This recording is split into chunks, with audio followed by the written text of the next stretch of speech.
Hey everyone, and welcome to another episode of Shoes Off Inside with me, Mei Lee, Kelly Hu, Tamlyn Tamita. How is everyone? It's been a little while since our last episode.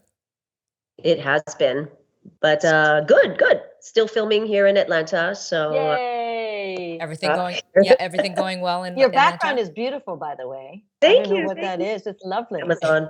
Amazon. Yay. That's what it is, Amazon. It's very, very appropriate for the season. Spring has sprung. Happy Easter, happy Passover, Ramadan, Right. Kareem, and all the things are blooming. Exactly. Finally. Blooming and melting here in California. I know, so my God, it finally stopped raining after I seriously was starting to build an ark in my backyard, but now the sun is now it's super blooming, all flowers. I know. I actually do want to go to the super blooms because it's supposed to be spectacular. But do go during the week. Not Where do you go? Where do you go for this? Antelope Valley, up to 5, up to 14, to just look up U.S. government parks, and then they will give you literally a super bloom map. There was an article, or there was just a thread on Facebook about where do I go, and people were going, check this out, check that out. So but you're right. Is this only in California or everywhere? California. I think it's California. Yeah, for sure. Just because, again, because we've had the rains and it's really, everything is thriving right now. So the poppy fields are supposed to be the most popular. But you're right. I should go during the week, like I have time. During the week. So, and one thing I want to mention is that, Kelly, you just won an award recently. Congratulations, girl! It popped up on the feed, and we're going, "What is this?" I know. Tell us. Tell everyone. The Maverick Award. It's called the Maverick Award, and it was given to me by Nova Fest, their film festival up in Fairfax, Virginia, and the Stanley Foundation. So it's called the Maverick Award. It was very nice, very sweet. It was a great opportunity for me to go to Fairfax and see my brother and his family and meet his little dog. I got to meet his little dog. Oh, I didn't know your brother lived in Virginia. Well, that was kind of a coincidence that you went there to get the award and your brother lives there. So cool. Yeah. Great. Congratulations again. And Maverick, hello. Yes, exactly. Absolutely, the Maverick. And just to remind everybody how, long and what a wonderful career you've had. And it's like, you were there when I was there and there were not a whole lot of social media didn't exist and Asian America didn't find its voice, really in terms of, just supporting and critiquing and all the conversations that are going on that you are definitely. That's right. Exactly. So don't any of you forget it. Tamlyn and Kelly are absolute mavericks. Okay. Tamlyn, speaking of maverick, you have been involved in the project Defining Courage, which is that wonderful documentary that David Ono, who is a reporter, an anchor, he's an anchor here in LA for ABC. But he put together this incredible interactive documentary on the Japanese American soldiers of World War II. And so you went to Hawaii, right, to do a screening there, and then you're going to go back, right? Yes. So I went to Kelly's homeland of Oahu, Hawaii, on March 18th, and that show sold out by we announced the show in middle of February around Valentine's Day, and we sold out in 2 weeks. Not surprising. And then so the March 18th show sold out. And then so we announced the April 23rd show at 7:00. That sold out. So we announced a 3:00 show Sunday, April 23rd. So that's why we're going to Hawaii at the Hawaii Theater to perform this immersive experience about the 100th and 442 American soldiers of Japanese descent who fought in France, Germany, Italy, Okinawa. And again, the story is that their families were incarcerated in prison by the American government while they're fighting for liberty in those countries. And a little known fact is that the 100th 442 opened the gates of Dachau, the death camp, the Nazi death camp, alongside an African-American artillery battalion.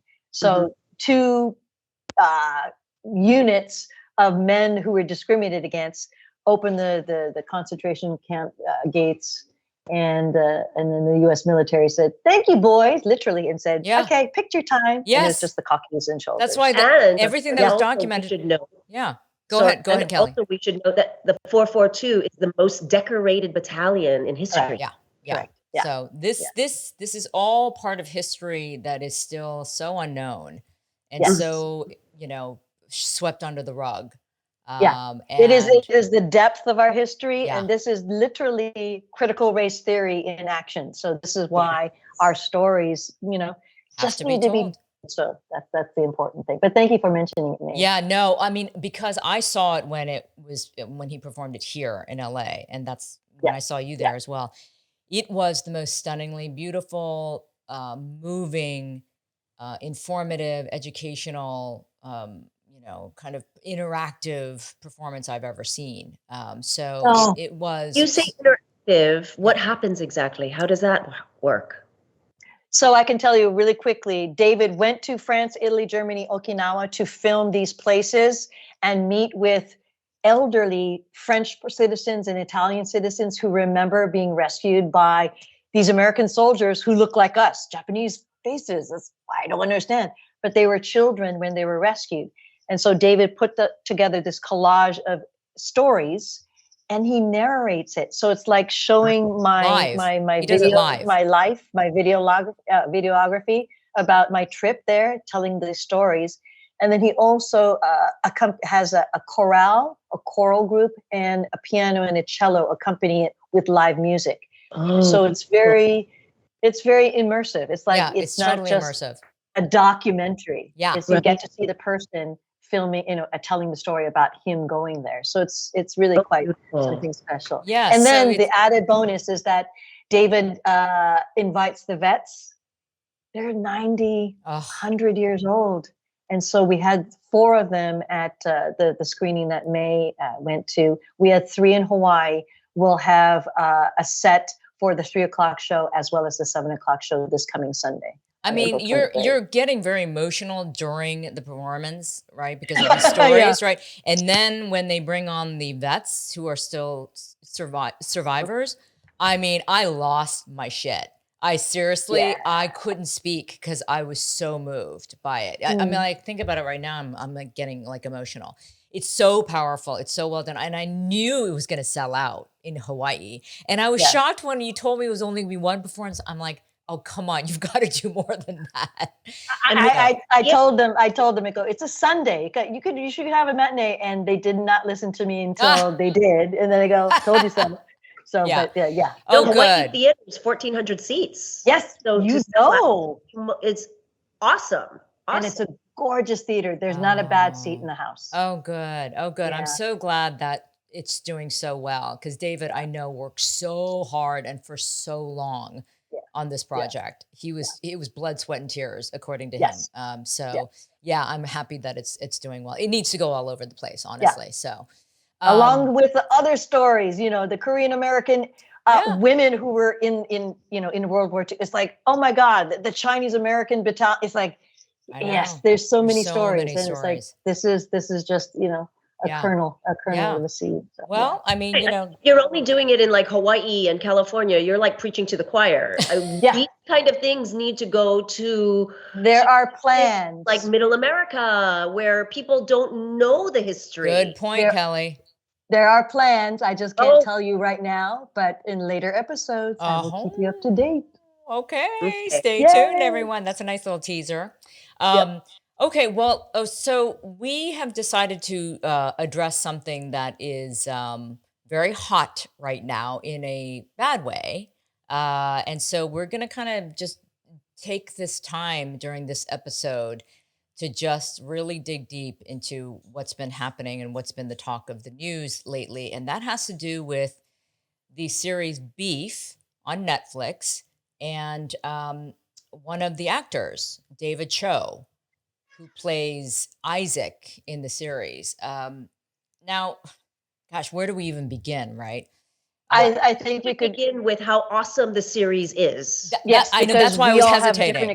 From the series. That's why I was hesitating about where do I begin? Where do we begin? Because I don't want to detract completely from the fact that this series Beef, when it came out, it just made an absolute incredible splash immediately because it was so creative, it was so complex, it was Mm-hmm. digging into issues of rage and anger and repression and intergenerational trauma and loss. I mean, it dug very deep into these issues and a tinge of Asian identity too. But it was a story that didn't have anything to do with being Asian or like the immigrant story. It was just a story that's about humanity and the pain of being human almost that happens to have an all Asian cast, right? Mhm. So the beauty of it was, there were many, many positives about this series in terms of representation and then just,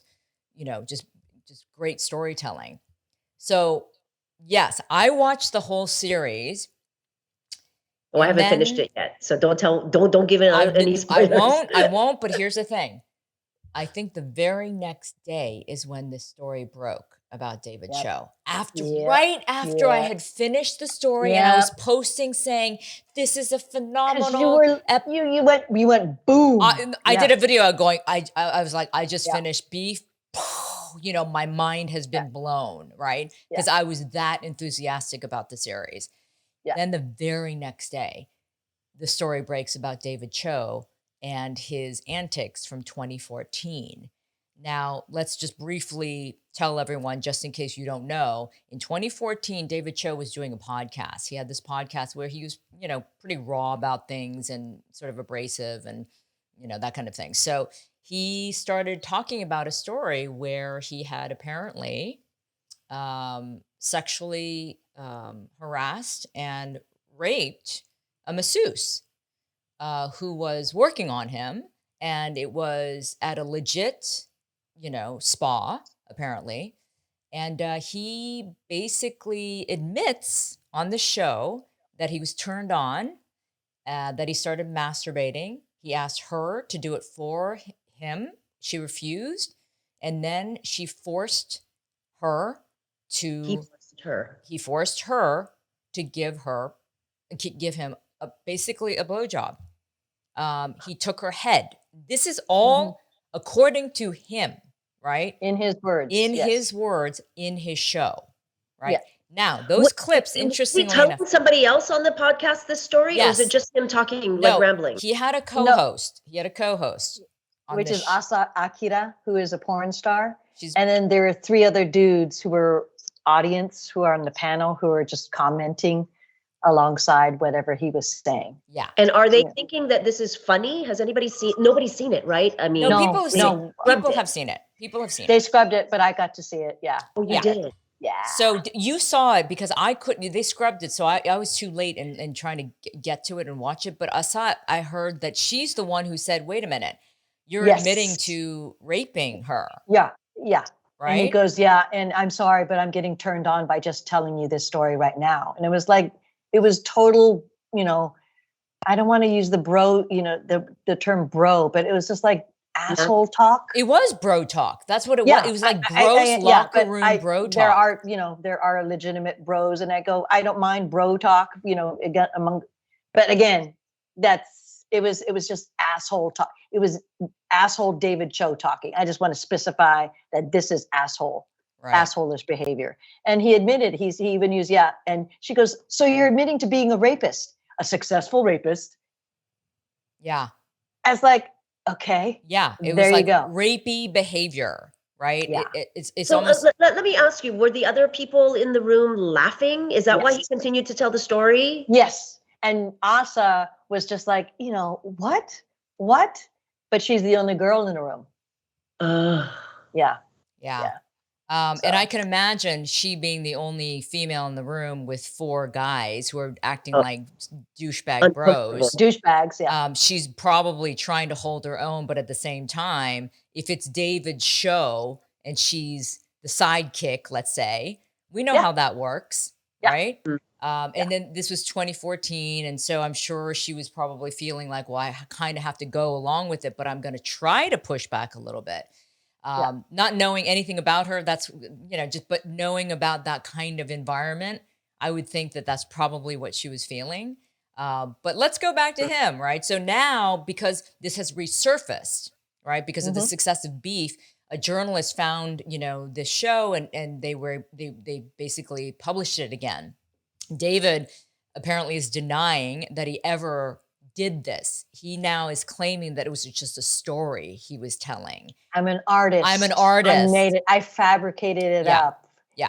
I was cajoled by the other guys in the room, But seriously, that clip, but then again, and it gets, it just explodes in your face. Our faces. It's like Bobby Lee is accused of doing the same thing with a underage Mexican girl, and continuing on to his podcast. David Choe was on his podcast and saying, and now Bobby Lee is retracting that. He said, it was all made up too. It was all made up. So again, 2 examples. Wow. I didn't know about Bobby Lee. Wow. Yeah, you'll find it. Yeah, you'll find it. So again, it's just this continual, positioning, perpetrating rape culture. And that's what, we're all rallying it and trying to discuss, here in our podcast. There is a rape culture. The fact that there is even a culture out there like that is being, I don't know, I guess that's circulating in America, it's appalling. Yeah. It is. I mean, of course it's appalling. It just has to do with this whole idea of control and toxic masculinity and, conquest, right? Yeah. And so whatever form that comes in, and oftentimes when you're talking about conquest or, trying to be misogynistic, it usually, ends up being forceful, unwanted. Yeah. No means no. And apparently this masseuse said no. And he's like, she said no, but her eyes said yes. That's what he said. Yes. I mean, but you hear this shit all the time, right? About men saying, oh, she really wanted it, even though she was saying no. Yeah. And so this is, yet another example. But there's a woman, Jen Yang, who wrote a blog. She runs Reappropriate. Reappropriate. It's a blog about Asian American feminism, politics, and pop culture. So back in 2014, when this show came out, David Choe and admitted this, she actually wrote a blog about it because she was so offended and she couldn't believe that he admitted to this. And of course, nobody really paid attention. So she recently said, well, I guess it's time for me to repost this blog from 2014. Yeah. And she brought up some really fascinating points. And I'm going to just read one section of it. And then I really want to talk about this with you guys. She said, honestly, what most disturbed me here was how David Choe's story caters to a particular subset of the Asian American community. The highly misogynistic counter movement to the Asian American emasculation stereotype that emphasizes the objectification and sexual conquest of women to reinforce Asian American masculinity. It's no coincidence that the show's panel is predominantly Asian American, or that Cho quips early in the segment about Asian American men being seen as non-threatening or not targets of sexual desire. The show targets a subset of Asian American men who are so damaged by society's denigration of their sexuality, itself a problem worth addressing, right? We know that they're wrong-headedly reacting with an exaggerated caricature of locker room bro culture that objectifies and demeans women. This sort of subculture breeds misogyny and allegedly rape. Is not surprising. Here, women are less equal sexual partners and more a means towards a reinforced masculine end. Fascinating, right? So it's almost, she's suggesting that someone like David Choe is pushing back and overcompensating for all the stereotypes that exist about Asian men, which we know exists, right? That they're wimpy, they're emasculated, they're not sexually desirable, and all of that. Is she saying that's an excuse? She's not saying that's an excuse. She's just saying that that's what they're doing. No. She's not saying it's that she's like, this is an example. She's painting the picture. She's painting the picture that this is what's happening. And then another fact is that David Choe mentions that the massage therapist was beautiful and that she was a Black woman. So it really, again, feeds into the anti-Blackness of this, Yeah. event. And also we have to remember this is 2014 that Jen is writing about this, before the Me Too movement, Right. before Black Lives Matter, and before this real explosion of wonderful Asian American content. So it again contextualizes how on target, how on focus, writers like May and Jen and the other Jen, Rebecca, they're all on point, and they've been following this kinds of story, and now it's coming up to the forefront. Yeah. And also the other fact is that David Choe is a magnificent artist. Oh my goodness, this portrait of Senator Obama hung in the Yes. White House. Amazing portrait. It was on the cover of Giant Robot magazine. Yeah. And also that he was such a prolific, a wonderful artist that was unrecognized, that this young dude said, "Can you paint the offices of my company out in Santa Monica?" It was this little company called Facebook. And in payment, he got shares. And as soon as that thing went public, he was a gazillionaire. So Yeah. again, money is not his issue. Him, or do you think he was an asshole before that? Who's to say, right? I mean, it seemed like he was a starving artist, but he was also a journalist, apparently. So he kind of wore many hats. But I did think about that too. I'm like, I wonder if his $200 million that he now has because of Facebook shares turned him into a bigger asshole because of money. Because I'm and untouchable. money and power and all of that, Yeah. right? I mean, it's a terrible combination of money, power, arrogance, and being untouchable. Exactly. Yeah. Right. What will be really interesting to see in weeks, months, however long it takes to come is if this woman, this massage therapist, and the Bobby Lee girl actually come forward. That's what I'm wondering. I'm wondering, but they do come forward, then we know it's true. But if they don't come forward, it doesn't necessarily mean that it was a joke. Yeah. Right. And again, it's perpetuating rape culture. It's allowing, men to talk about, I did her, and forced my, I forced her to la la la la la. So again, that's the thing. That's the crime. Let's say, okay, let's give him let's just do an exercise right now. Let's give him the benefit of the doubt that maybe it did not happen and it's just a story. That doesn't fucking justify telling a story as horrific as that, as like some fucking creative like concept. That to me is sick in itself, right? For him to think, oh, I'm an artist. Oh, I'm an artist. I'm telling the story. I'm so creative. What about raping a woman and forcing her to commit an act? I mean, to me, it's just like, wow, that's how you justify it. That's, I mean, and to me, whoever was in the room laughing, egging him on, were not just as guilty, but are still guilty in a way. They're complicit. Nobody else called him out on it. Yeah. Yeah. Well, I think that's that's not cool.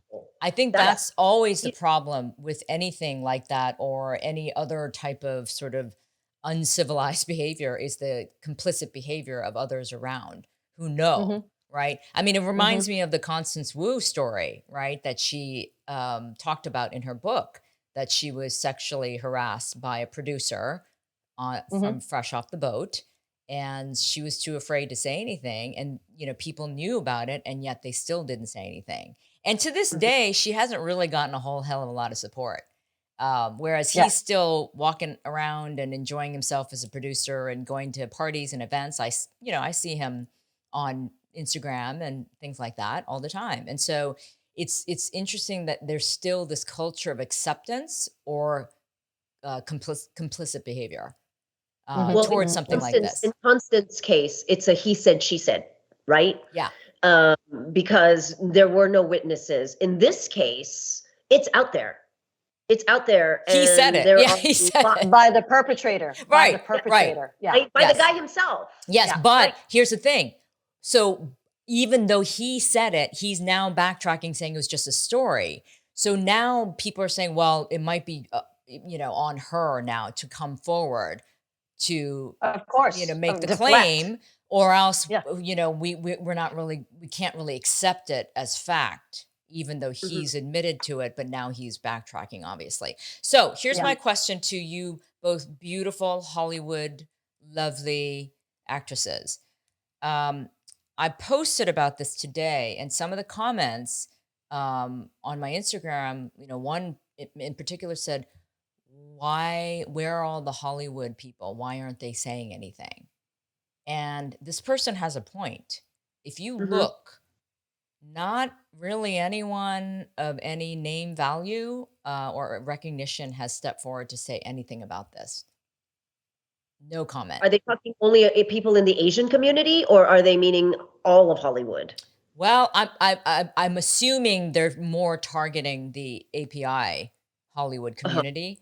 But even broader, I don't think a lot of people in Hollywood are really commenting on this. Certainly Netflix is staying silent. A24 is staying silent. The other cast members haven't said anything. So I would love your perspective on this. Because here's my assumption. I think sometimes Hollywood is really wimpy when it comes to taking a stand on things that are controversial because they're afraid that it's going to come back and burn them. Right. So they have to save themselves. More than anything, I think they think it might cost them money. Yeah. Well, end up costing them money. Or a job. Right. Or a job, which is money. Yeah. Right. Right. Beef is so successful. Yeah. I mean, huge for Netflix, huge for the Asian community. To have this ugly stain on the series would really take away, I think, from how awesome a project it is for our community. Yeah. Unfortunately, that this one guy can have that kind of, influence over the success of a show. But sadly, it already is. People are boycotting the show. Oh yeah. There's a call for a boycott. Yeah. I wish that wouldn't affect the show, because they might not have realized what he had done before casting him. And now this awesome show, you think, Tam? You think everybody knew? I didn't know. Maybe not everybody, but I think decision makers knew. Yeah, and go ahead. I don't want to interrupt Kelly's. No, go ahead. I think what's interesting is that, so May's watched it. I know, Kelly, you haven't finished it. Me and my love watched it, and I stopped watching it when I said, is that David Choe? And I immediately went, oh man, oh no, I can't enjoy this anymore. Oh, geez. So this is before. So this was in preparation for us to talk about all the stuff happening in Asian America, and Asian American, Native Hawaiian, Pacific Islander month is happening next week, and we all should be celebrating. And again, this Twitter storm occurred, and it was very interesting to see, David Choe trending, and then Ali Wong, since she's the one who seems to be bearing the brunt of this. And it's like, why aren't you blaming Lee Sung-jin or Stephen Yuen or A24 or Netflix? Why are you castigating the woman? At the same time that Vanessa Lachey is getting blasted for the poor, what is it called? Love is Blind reunion. I have not seen it, but then it was like trending at the same time. What is that? What is that? Oh my God. So Love is Blind is this huge reality show, and there was a reunion episode. Yeah. And Vanessa and Nick Lachey are the hosts, but she is Vanessa. So, Hawaiian, or no, she's half Filipina. And she's shooting in Hawaii. She's the star of NCIS Hawaii. She's getting blasted because it feels like the women are the carriers of all this shit. And then the next day it was like, okay. But then Michelle Yeoh gets to be announced that she's going to be in the new Star Trek, Discovery movie. So it's like Asian American women is the targets, but also the high accolades. But it was really interesting to see two Asian women bearing the brunt of all the shit about two specific shows, and specifically going on to David Choe. So it's interesting. The universe that I happen to look at on my feed. But why is Ali the one she's also dating Bill Hader? It's like, yay! But then I just go, why is it the woman? Why is it the woman? And then for everybody not to say anything, and to answer your question in a long way, May, it is about what can I say on Twitter? What can I say? Like this is a conversation that is fucked up. What David Choe did.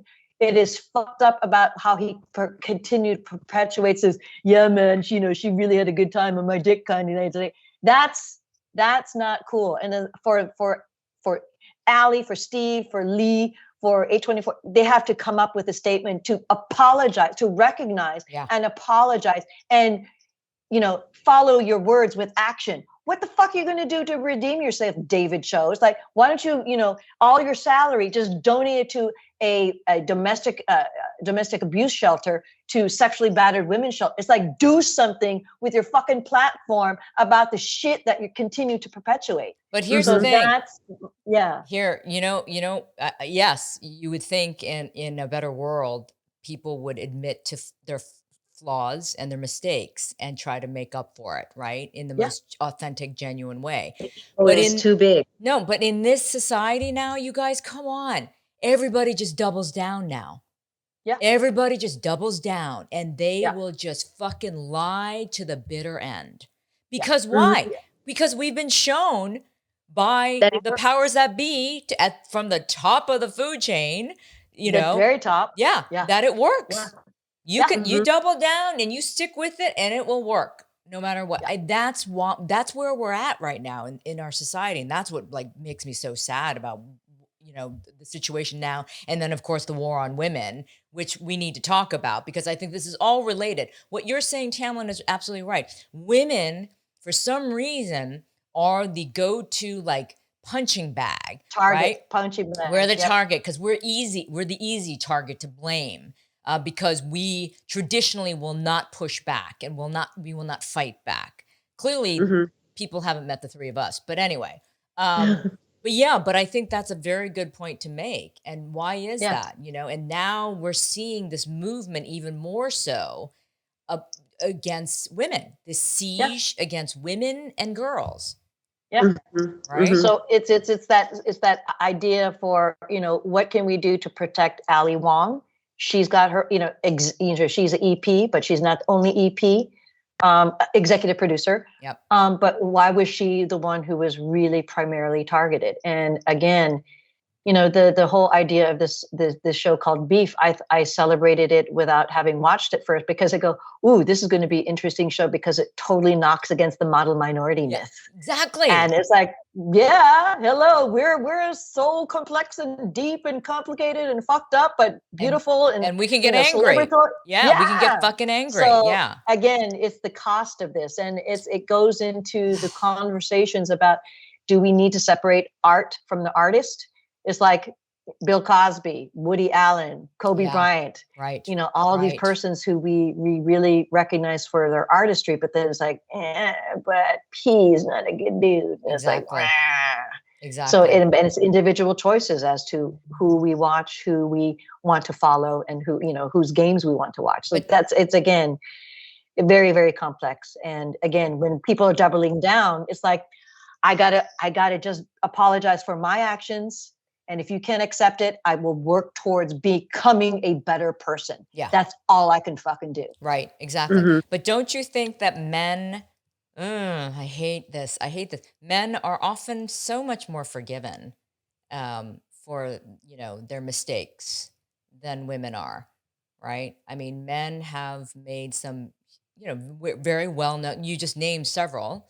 Another one is Bill Clinton, right? He was president, and he, obviously had, scandalous behavior, but why is that? Because we still live in a patriarchy? I mean, is it as simple as that? Yeah. It must be. I mean, I can't explain how else somebody can get elected president. After a scandal like that. Yeah. Well, Donald Trump, he admitted for far less. Yeah. I know. I mean, strangely in a helmet. It's true. It's true, though. I mean, look at Donald Trump. I mean, he became president after admitting that he likes grabbing women's pussies. So it's just, it's insane, right? Right. But let's talk about this where we're at then. We have Dobbs that passed, which obviously now makes abortion much more difficult in several states. And now we have Florida saying that abortion is illegal after 6 weeks when women don't even know they're freaking pregnant at that point, unless it's rape or incest. And but the caveat being they have to be able to prove it.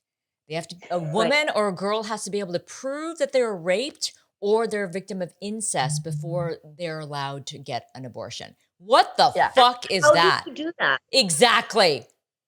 Why do you put it on the woman? Why do you put it on the woman who was victimized to begin with? Again, going back to proving, it's always has to be on the woman to have to prove, right? Something happened to her. And here's the thing. How many young girls who have sex with some guy, maybe a one-night stand, maybe their boyfriend or whatever, end up getting pregnant and then will end up claiming that she got raped because she doesn't want to be responsible? I mean, that can happen too. I think a lot of people don't realize that that if a girl ends up having sex with some boy and then maybe is afraid that she got pregnant, can end up blaming a boy who didn't necessarily rape her, maybe had consensual sex, because then it just becomes a he said, she said thing, right? How do you actually prove that you were raped unless somebody is breaking into your house and you're fighting them off and has like a knife to your eye? Like, how do you prove? Because not all rape is violent. No. There's date rape. There's marital rape. I mean, there's rape can come in many different forms, of course. Yeah. So it's a gray area, but they're trying to make it very black and white. Well, in Florida, they're just trying to ban it outright.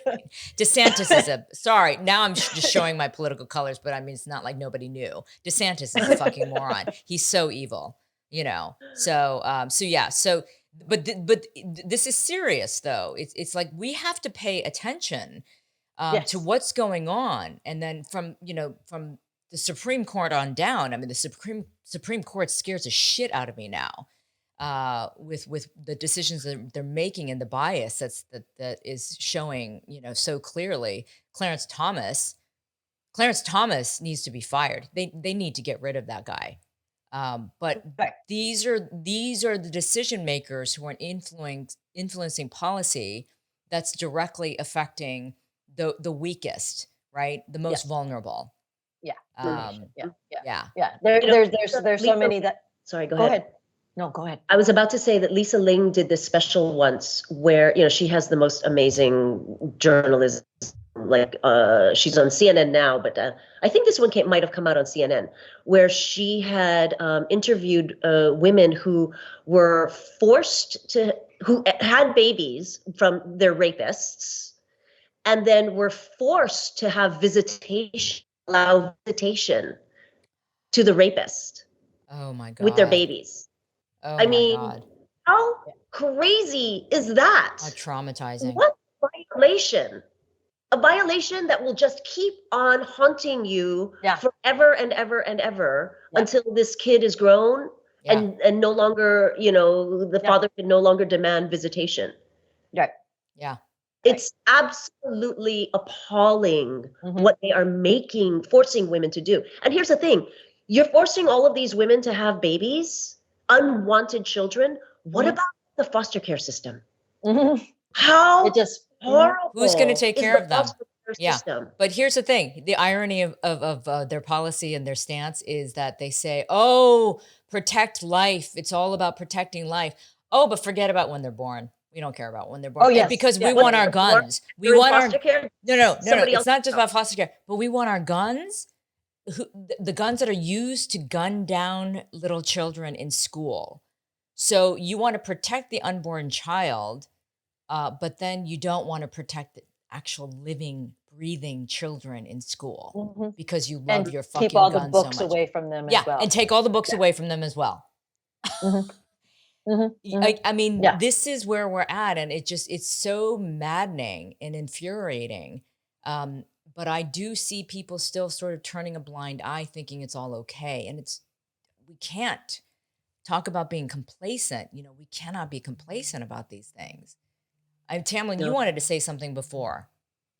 Oh no, there's so many, because I think with the three of us just bringing up so much newsworthy news topics that have happened to us collectively over the last week. There's so many thoughts and questions, and not answers, but just discussion. Yeah. It's about really bettering the system that's in place. It is about, if a young woman has sex with a man and claims rape, and because she's pregnant, it's like you have to prove that she's falsifying the story. It's long and it's slow and it's excruciating, but that's what, how do we better this system? I think what's maddening and excruciating is my reaction to vilify, folks like Ron DeSantis and all the person, Clarence Thomas. But it's like they have a mindset as to they think they're doing something good. They're doing something for the well-being of their people. It's like we have to get into discussion as to why it's not, and shift that kind of point of view to their listeners, to the persons like, well, Clarence Thomas has a point. Maybe, he, blah, blah, blah. Ron DeSantis has a point for, saying that we should build the prison system next to Disney because Disney happens to be this kind of corporation. It's like, get your message straight. And it's like, it's about giving liberty, life and liberty to women, first of all, because it seems to be that kind of problem as to who dictates how the women live? Yeah. Who dictates how the women have their babies? Who dictates how women have sex? Who dictates how women have pleasure? This is kind of that control aspect that comes down from a literal patriarchal society. And it's not just white men. It's all men who want to control their women, it's like just trying to lay down laws and legislation and policy. It's like, you have to discuss with the women in your life. You have to discuss with a group of women, and you have to just align yourself with like-minded persons as to how we can better our lives together. So it's a big kind of, I don't want to make it sound like it's like my fairy dust saying, oh, it'll all be good. It takes a lot of fucking hard work in order to dismantle issues of birth control, abortion, access to schools, access to books, what's good for our it's a whole myriad, but it's all tied into what it means to be a more equitable society. Yeah. I'm really worried for my nieces who are teenagers right now, and what we really have to work on empowering them and their understanding of their own bodies. Yep. We don't want sex to be scary. We No. don't want it to be dangerous or, have all of these other, ideas that have been sort of thrown at us as young women. But we need to empower them and have them, make them understand that they should not be coerced even into sex. I mean, rape is rape. And then there's also coercion. A lot of young girls end up sleeping with guys because guys just coerce them. I mean, they are relentless sometimes. Yeah. That has to stop as well. Yeah, no, there's so much social pressure. And, we are fortunate that we didn't grow up in the age of social media, right? So these kids now are just inundated with so many images and videos and this and that, and, how you should look, how you should behave, how you should dress. So it is overwhelming, right? And I do feel sorry for the youth right now because of all of this exposure to things that are really not great, not good for their mental health. Yeah.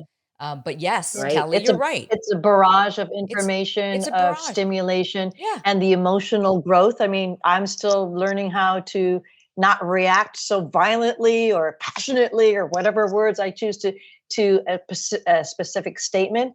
And, for young kids who are just trying to figure out who they are, it's like we need to take that responsibility to say the power of no, the power of I want, and not be ashamed of saying what I want. Yeah. And really listening and taking in and saying, I hear you. can you hear me, and having a true conversation. Yeah. It's just trying to simplify. I'll Yeah. just use an example of one of my, several of my students have said this to me, but in this semester of my Evolution of Asian Americans in the Media class, one of Mm. my students said that this class was one of her favorites that she's ever taken at USC because, Aww. yeah, I know, it's very sweet. She said, because it taught me how to be more of a critical thinker, to do more Oh, research, and to empower Yeah. myself with more information about my identity and who I am. Yeah. And so that to me, as an educator, but also somebody who wants to teach from a place of truth and authenticity. I don't play, hardcore professor and I'm just like an academic. I am real with my students and I try to engage with them. So they're like my kids, right? Because I don't have kids. So I would hope that more young people are exposed to people like us who are willing to just really get real, right, about mhm. the world and share our Yeah. experiences so that they're better prepared, Mhm. to face the difficulties that they're going to face. And they, much more than we ever did, probably. Mhm. But it's a challenge, it's an uphill battle, Yeah. Yeah. it I, really I I is. think I think we have to always keep in mind that I don't have the answers. I found my answers, Yeah. and I encourage you to find your answers Yeah. because they're not going to be the same, but you may benefit from our experience Yeah. Mhm. because it's like circumstance, from the 70s, 80s, 90s, 2000s, 2010s, 2020s, All right. but there are common denominators in all of those decades. And it's interesting, but just to, again, what Kelly said, empower young women, and again empower young men as well, Yes. for them Yes. to be able to be free in conversing Yes. and listening, because we have to recognize that it's a common conversation, it's a common uh, it's a commonality to be able to share, and it's not a male thing and it's not a female thing, it's a human thing. But I think, Tamlyn, this excessive bro culture, this Going back. Yes. Yeah. that kind of Yeah. has to be dismantled a little bit, because I Mm. think that's part of the problem. But Yeah. yeah, Just we have to come out. People have to come out and say this is not okay. yeah, Yeah. exactly. And this is not going to be tolerated. No, Mhm. no, And I no really hope that excuses. these women come forward. If this is a true story, Yeah. I hope that these women come forward and nail these guys. I mean, you hope, because then, they can at least get their vindication. But at the same time, I say they shouldn't have to. They shouldn't have If they to, don't yeah. want You're to, right. if they don't You're want to, right. they shouldn't have to, right? Yeah. Again, we can't put it on them to, prove that something horrific happened. You're And right. especially in David Because Choe's case, it's like he fucking said it. He told the story and he was showing off about it. Right. Well, he should pay the And- price for that. Yeah. And Right. then again, it's like, do you really think is this a singular case? Oh God. Of course, if Where he's there's talking smoke, about there's it like fire. this, I'm sure not. So No. that's why it's like I know. yeah. Yeah. So That's anyway, well, so yeah. hey, David, if you happen to be listening, if he started listening, he probably stopped listening after the first 2 minutes of this show. But hey, man, if you're listening, do the right thing, dude.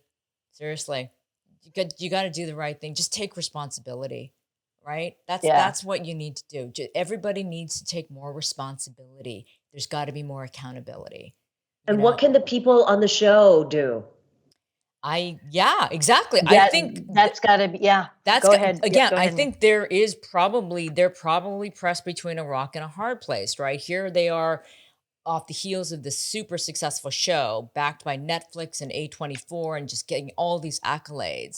And then what are they supposed to do, right? Then maybe tear down the show themselves and to speak out about this, But again, I think oftentimes in life, you are faced with, situations where you're going to be tested about when it comes to your values and your ethics, right? Yeah. That you have to strip away all this other stuff about fame and fortune and success and money and all of those other things that will, you can't take it with you. You can't take any of that shit with you. But what you can take with you is your character. So Mhm. what are you going to do? Yeah. Yeah. What are you going to do that's going to show that you have some character? Right. Easier Right. said than done, I'm sure. I'm not in their shoes, right? Correct. Right. And for all of them, any of them to craft a response and not be received 100% totally by everybody is a difficult position, but to be able to recognize the action and to follow up with the recognition of responsibility to correct that action Right. in the future, or Right. to address that action and say, what can we do about it? I am open to listen to what responses are. I don't have that answer, but they do need to answer. They need to say something. They do. This is accountability. This They is do. the exercise in accountability. Yeah. And you don't have a perfect answer. And I just hope that it just doesn't lie and be swept under the rug conveniently. Yeah. That's Well, what I hope. it was Yeah. the first time in 2014, but I'm not. That's I right. don't think they're going to And thank let you. it happen Yeah, again. thank you, Aura Bogado, the investigative reporter who put this up on Twitter and reignited this conversation, to Jen Fang from Reappropriate, and for all the women, really, the majority of them women, speaking out, speaking Yeah. loud about this whole. Oh, I this whole apologize. I think I situation. called Jen Fang Jen Young earlier, so it's Jen Fang. It's okay. Okay. Yeah, well, because there's Jenny Yang, Jen Yang. I know. There's Jen Jenny Fang. Wong. Yeah, I know. yeah. There's so many. There's a lot so of many of our Jens. sisters. Yeah. Who are all awesome, by the way. So Exactly. okay. Exactly. Well, I think this was a much needed conversation.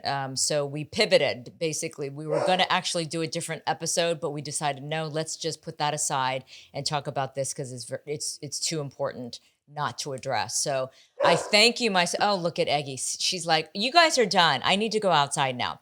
Yeah. Thank you, my sisters. Of course, always you. love talking to you about this kind of stuff because we all you're so strongly opinionated and we have something to share. So I really appreciate it. Yeah. Well, thank Awesome. you. All right. Thank you. See everyone next time. Bye, everyone. Yes, next time. Bye. Bye.